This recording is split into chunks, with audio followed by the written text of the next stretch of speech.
Finally, a show that believes in people's inherent genetic limitations and wait, hear me out! Dad! I think I need to go outside. Hello and welcome back to Binging Last Season, where this week I watched an anime that didn't make me cry. Fuck you. You see, now that we've finished all the big dogs, the disappointments, and the ones we don't talk about, I figured it would be a good time to revisit one of the first anime that I watched from last season. You see, I'm something of a trash connoisseur myself. I get the isekai itch quite often, and I've basically seen them all. So that means when I get the itch during a new season, I'll look at something that's coming out and watch it while it airs. Oh God! That's why one of the first shows that I watched from last season was, as a reincarnated aristocrat, I'll use my appraisal skill to rise in the world, which, for obvious reasons, from here on, I'll be referring to as The Show. Despite the stupidly long name, I've actually got pretty high praise for Tensei Kisoku. Liar! Before we get started, I just want y'all to know this is like the anime equivalent of IV hunting in Pokemon. It's all about the characters that our MC brings to his side along the way. So while I will be talking about most of the people that he brings into the team, I won't mention some of the more emotionally significant moments that happen along the course of the show so as not to spoil it. With all that out of the way, let's talk about the anime that thinks eugenics is actually kinda based. And I should probably explain that first. But I'm not gonna. It's funnier leaving you confused. So instead, let's start with the breakout hit of the summer.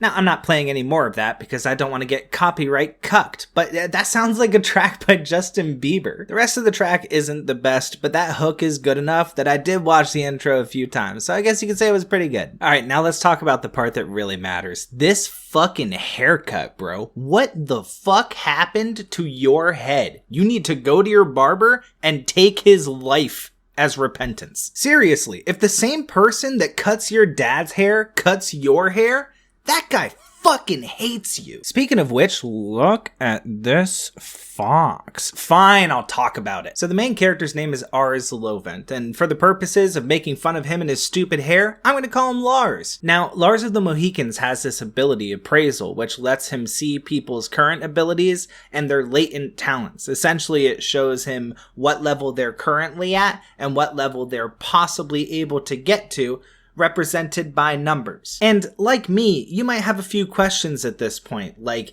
is it fate that determines how high the numbers can possibly go? Is it some genetic component involved? And isn't that eugenics?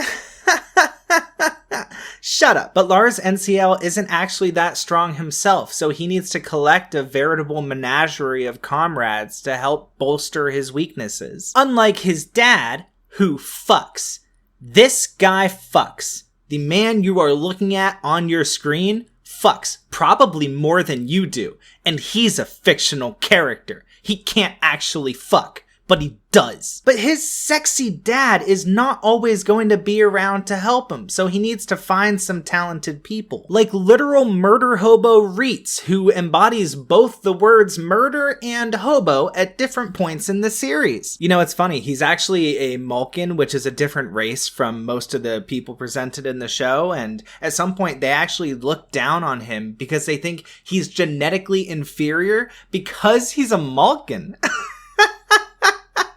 Shut up! But Reitz is just so great, dude. Not only is he incredibly strong, but he also really wants to be an asset to the house as a servant. And just look at these two fine gentlemen. Just shooting the shit about how to be the best possible butlers to these tiny little fuckers. It's so wholesome. And without Lars and Inchars, he would have been dead on the street. Just like Charlotte, a character in whom Lars saw the potential for the big bazoinga-dunga.